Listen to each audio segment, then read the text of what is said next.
حطین کی فتح کے بعد سلطان صلاح الدین ایوبی رحمۃ اللہ تعالیٰ نے بیت المقدس کی طرف رخ کیا۔ ایک ہفتہ تک خون ریزی جنگ کے بعد مسیحیوں نے ہتھیار ڈال دیے اور رحم کی درخواست کی۔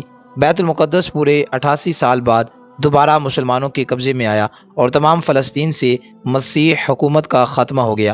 بیت المقدس کی فتح سلطان صلاح الدین ایوبی کا عظیم الشان کارنامہ تھا۔ انہوں نے مسجد اقصی میں داخل ہو کر نور الدین زنگی رحمۃ اللہ تعالیٰ کا تیار کردہ ممبر اپنے ہاتھ سے مسجد میں رکھا، اور اس طرح نور الدین زنگی رحمۃ اللہ تعالیٰ کی خواہش ان کے ہاتھوں پوری ہوئی۔ بیت المقدس پر فتح کے بعد یروشلم کی وہ مسیحی حکومت بھی ختم ہوئی جو فلسطین میں 1099 عیسوی سے قائم تھی۔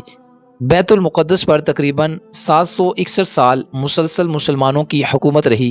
بالآخر 1948 عیسوی میں امریکہ، برطانیہ، فرانس کی سازش سے فلسطین کے علاقے میں یہودی سلطنت قائم کی گئی اور بیت المقدس کا نصف حصہ یہودیوں کے قبضے میں چلا گیا۔ 1967 عیسوی کی عرب اسرائیل جنگ میں بیت المقدس پر اسرائیل نے پھر قبضہ کر لیا، جو کہ آج تک جاری ہے۔ سلطان صلاح الدین ایوبی رحمۃ اللہ تعالیٰ بڑے بہادر اور فیاض تھے۔ لڑائیوں میں انہوں نے مسیحیوں کے ساتھ اتنا اچھا سلوک کیا کہ مسیح آج بھی ان کی عزت کرتے ہیں۔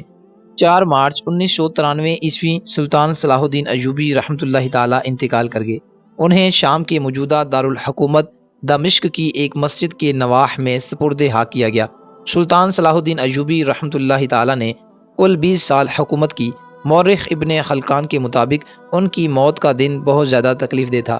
موجودہ دور کے ایک انگریز مورخ لین پول نے بھی سلطان صلاح الدین ایوبی رحمۃ اللہ تعالیٰ کی بڑی تعریف کی۔